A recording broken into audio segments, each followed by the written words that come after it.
श्री राम को पैरों में न चुभे कंकर, इसलिए भोलेनाथ ने किया ऐसा काम। राम कथा में जाने ये रोचक कहानी। श्री राम जी 14 वर्ष के वनवास काल के दौरान जब जाबाली ऋषि से मिलने गुप्त रूप से नर्मदा के तट पर आए, उस समय वह स्थान पर्वतों से घिरा था। रास्ते में भगवान शंकर भी उनसे मिलने को आतुर थे, लेकिन भगवान और भक्त के बीच में नहीं आ रहे थे। भगवान राम के पैरों को कंकर न चुभे, इसके लिए शंकर जी ने छोटे छोटे कंकरों को गोलाकार कर दिया। इसीलिए कंकर कंकर में शंकर बोला जाता है। जब प्रभु श्री राम रेवा तट पर पहुंचे तो गुफा से नर्मदा का जल बह रहा था।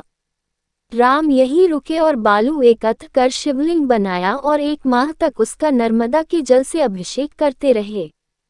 आखिरी दिन लिंग के स्थान पर शंकर जी स्वयं विराजित हो गए और भगवान राम शंकर का मिलन हुआ। रामचरितमानस में कई ऐसे दृष्टांत हैं जिनमें दोनों प्रभु एक दूसरे की आराधना करते दिखते हैं।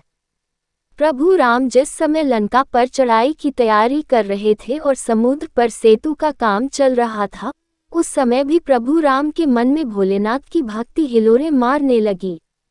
मानस के मुताबिक प्रभु राम ने कहा, यहाँ की भूमि परम रमणीय और उत्तम है। इसकी असीम महिमा वर्णन नहीं की जा सकती। मैं यहाँ शिव जी की स्थापना करूँगा। मेरे हृदय में यह महान संकल्प है। परम रम्य उत्तम ये धरनी, महिमा अमित जाय नहीं बरनी।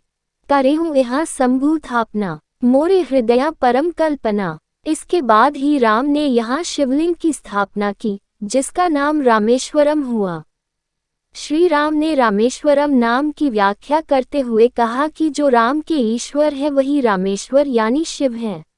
वहीं दूसरी ओर शिव जी ने रामेश्वरम नाम की व्याख्या करते हुए कहा कि राम जिनके ईश्वर वह रामेश्वर। जब दोनों ही भगवान एक दूसरे को अपना स्वामी मानते हैं तो फिर एक की पूजा से दूसरे का प्रसन्न होना स्वाभाविक है। भगवान शिव केवल अपने आराध्य राम की सेवा की खातिर ही हनुमान जी के रूप में अवतरित हुए और साबित कर दिया कि तीनों लोक में उनसे बड़ा राम भक्त दूसरा नहीं है। इसीलिए सावन में यदि भोलेनाथ की प्रसन्नता प्राप्त करनी है तो उनके साथ प्रभु राम यानी उनके आराध्य को किसी न किसी रूप में जोड़ दीजिए।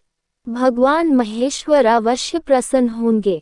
एक बात स्पष्ट रूप से समझनी चाहिए कि महादेव और श्री राम दोनों अभिन्न हैं, इसलिए किसी एक की पूजा और दूसरे का निरादर कतई संभव नहीं है। यदि कोई श्री राम का द्रोही है लेकिन शिव उपासक है, या फिर राम उपासक है किंतु शिव द्रोही है, ऐसे व्यक्ति को उपासना का फल तो दूर नरक में जाने की बात कही गई है। शंकर प्रिय मम द्रोही शिव द्रोही मम दास ते नर करही कलप भरी घोर नरक महुबास। सावन में शिव मंत्र ओम नमः शिवाय एवं श्री राम जय जय राम मंत्र का उच्चारण कर शिव को जल चढ़ाने से भगवान शिव अत्यंत प्रसन्न होते हैं। कहानी पसंद आई हो तो चैनल को सब्सक्राइब करें प्लीज़ और वीडियो को लाइक शेयर करें। ऐसी ही और कहानियाँ सुनने के लिए बेल प्रेस करें। प्रभु श्री राम के कृपा बनी रहे। धन्यवाद। आपका दिन शुभ हो। बच्चों, ये कहानी आपको कैसी लगी? कृपया कमेंट करें।